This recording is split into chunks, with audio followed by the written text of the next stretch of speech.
Halo semuanya. Oke, perkenalkan, saya seorang auditor internal. Nah, hari ini kita akan ngobrolin sesuatu yang penting banget, yaitu pergeseran besar dalam cara kita mengelola aset paling berharga di sektor publik. Iya, manusianya. Lupakan dulu deh cara-cara lama, karena kita akan bongkar tuntas gimana audit SDM yang cerdas itu bisa jadi pahlawan yang menyelamatkan talenta-talenta terbaik di sebuah organisasi. Oke, kita mulai dengan pertanyaan ini. Coba deh bayangin sejenak.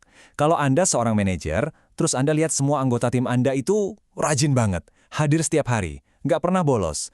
Apakah itu artinya semuanya beres? Dulu jawabannya mungkin iya. Tapi hari ini kita akan lihat kenapa jawaban sesederhana itu bisa jadi jebakan yang sangat berbahaya.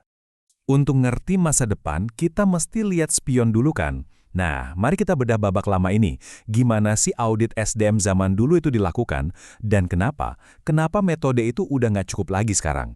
Di sini perbedaannya kelihatan jelas banget. Coba lihat yang di kolom kiri. Itu audit tradisional. Dulu, tugas kami sebagai auditor tuh sering dianggap kayak polisi administratif. Datang, fokusnya nyari salah, cek daftar hadir, pastiin dokumen lengkap. Kerjanya tuh ya lihat ke belakang terus, reaktif. Nah, sekarang bandingin sama yang kanan. Audit modern itu proaktif, lihatnya ke depan. Peran kami geser, jadi mitra strategis. Fokusnya bukan lagi cari siapa yang salah, tapi gimana caranya mempertahankan orang-orang terbaik dan bangun lingkungan kerja yang bikin betah. Ini dia nih konsep kuncinya, ilusi kepatuhan. Maksudnya apa? Artinya data di permukaan, kayak absensi yang 100% tadi, kelihatannya sempurna, patuh aturan. Tapi di baliknya, bisa jadi ada pegawai yang burnout, yang udah capek banget, nggak termotivasi, atau bahkan udah resign dalam hati jauh sebelum mereka benar-benar kasih surat. Badannya sih ada di kantor, tapi pikiran dan semangatnya udah entah kemana. Biar lebih kebayang, kita masuk ke studi kasus nyata ya. Kenalan yuk sama Budi. Budi ini, kita sebut saja begitu, seorang ASN, jagoan IT di instansinya. Kalau lihat catatannya, wah dia ini pegawai teladan. Tapi suatu hari, nggak ada angin, nggak ada hujan, Budi resign. Nah, mari kita coba jadi detektif dan selidiki, apa sih yang sebenarnya terjadi? Nah, ini dia profil Budi kalau kita gali lebih dalam. Di atas kertas, kehadirannya 100% selama 3 tahun. Sempurna kan? Tapi lihat di baliknya. Dia yang nanggung kerjaan paling berat. Dia nggak pernah dikasih pelatihan baru. Ide-idenya dicuekin. Dia itu burnout, capek luar biasa, tapi tetap maksain masuk, mungkin demi tunjangan atau sekedar kewajiban. Sistem audit yang lama cuma lihat poin pertama, checklist, Budi pegawai teladan. Padahal, sistem itu gagal total mendeteksi semua alarm bahaya yang bikin talenta sebagus ini akhirnya pergi. Kisah Budi itu pelajaran yang mahal banget. Biar nggak ada lagi Budi-Budi yang lain, kami para auditor sekarang nggak bisa lagi cuma lihat daftar hadir. Kami harus jadi detektif. Kami pakai serangkaian petunjuk baru yang basisnya data. Yuk kita lihat apa aja isinya koper detektif kami. Petunjuk pertama namanya avoidable turnover rate. Gampangnya gini, turnover itu kan pegawai yang keluar masuk.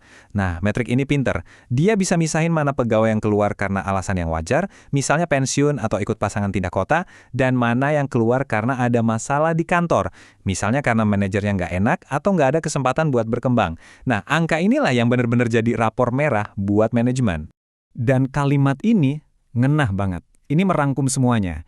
Kehilangan satu talenta hebat kayak Budi, itu kerugiannya jauh lebih besar daripada kehilangan 10 pegawai yang kinerjanya biasa-biasa aja. Jadi pertanyaannya bukan berapa banyak yang pergi, tapi siapa yang kita gagal bikin betah, itu fokusnya. Oke, petunjuk kedua, tingkat absensi atau absence rate. Mungkin kalian mikir, loh, ini kan balik lagi ngecek absen. Eits, tunggu dulu, beda banget cara kami melihatnya. Kami nggak lagi lihat absen per orang buat menghukum, tapi kami lihat polanya. Pola di satu tim, di satu departemen. Nah, disinilah analisisnya main. Kalau kami lihat sebuah tim yang tiba-tiba tingkat absensinya melonjak, apalagi di kalangan pegawai-pegawai bintangnya, wah, itu lampu merah, itu alarm bahaya. Absen di sini bukan lagi soal malas. Itu bisa jadi gejala. Gejala kalau mereka udah burnout, atau bosan karena kerjaannya gitu-gitu aja, atau merasa ada yang nggak adil di kantor. Itu adalah bentuk protes diam-diam. Dan petunjuk terakhir di kotak perkakas kami adalah tingkat lembur atau overtime rate. Lembur itu kan sering dianggap sebagai tanda dedikasi ya, tanda kerja keras. Tapi buat auditor modern, kalau tingkat lembur di satu tim itu tinggi terus-terusan, itu justru pertanda ada masalah sistemik yang serius. Kenapa jadi masalah? Biasanya cuma ada 2 biang keladinya. Pertama, pembagian beban kerjanya ngaco. Orang-orang terbaik kayak Budi itu diperas tenaganya, dikasih beban yang nggak masuk akal. Atau yang kedua, ada staf yang, ya maaf, kurang kompeten karena nggak pernah dilatih, jadi kerjaan yang harusnya cepat jadi lama, dan akhirnya yang lain kena getahnya harus lembur. Dua-duanya ini racun buat lingkungan kerja. Oke, sekarang kita punya 3 petunjuk, perputaran, absensi, dan lembur. Tapi ini bukan data yang berdiri sendiri-sendiri ya. Kekuatan sesungguhnya itu muncul waktu kita mulai menghubungkan titik-titik ini, waktu kita lihat gambaran besarnya. Dan inilah tujuan akhirnya. Kami pakai 3 metrik ini untuk membangun sebuah early warning system atau sistem peringatan dini. Anggap aja ini kayak medical check-up rutin, tapi buat organisasi. Tujuannya apa? Ya untuk deteksi gejala-gejala kecil sebelum jadi penyakit parah, sebelum ada budi-budi lain yang tiba-tiba mengundurkan diri. Terus gimana cara kerjanya di lapangan? Gampang kok, ada 4 langkah. 1. Pantau. Kami awasi terus 3 metrik tadi. 2. Analisis. Nah, ini bagian detektifnya. Kami sambung-sambungin datanya. Misalnya, tim yang lemburnya tinggi, kok tingkat kesalahannya juga tinggi ya? Wah, jangan-jangan ini karena kelelahan. Langkah 3. Survei. Kalau alarmnya bunyi, kami nggak langsung menghakimi. Kami turun, kami lakukan survei rahasia, kami dengarkan langsung apa masalahnya. Dan yang terakhir, langkah 4. Rekomendasi. Berdasarkan semua temuan itu, tugas kami adalah kasih solusi strategis, bukan lagi sekedar cari siapa yang salah buat dihukum. Nah, ini dia bagian paling penting dari pekerjaan kami sekarang. Setelah semua data terkumpul dan dianalisis, lalu apa? Kami nggak lagi cuma nulis laporan tebal yang isinya daftar kesalahan. Kami memberikan solusi yang nyata dan bisa dijalankan. Jadi, temuan dari sistem peringatan dini tadi, itu akan berbuah rekomendasi yang membangun. Contohnya, kalau masalahnya ternyata kompetensi, ya solusinya bikin program pelatihan yang pas. Kalau masalahnya orang merasa nggak adil, ya ayo kita perbaiki sistem promosinya biar transparan. Kalau masalahnya beban kerja, kita bisa lakukan pemetaan talenta ulang. Intinya, kita perbaiki sistemnya, bukan cari kambing hitam.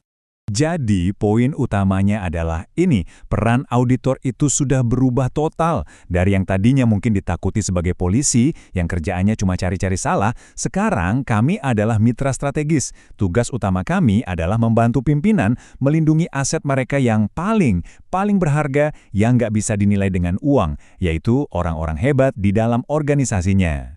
Dan sebagai penutup, saya mau tinggalkan pertanyaan ini buat kalian semua, para calon pemimpin bangsa. Nanti, kalau kalian yang memimpin sebuah tim, setelah tahu semua ini, data apa yang akan kalian perhatikan untuk benar-benar tahu kondisi tim kalian? Jawabannya, saya yakin, pasti jauh lebih dalam dari sekedar selembar kertas absensi. Coba renungkan itu. Terima kasih.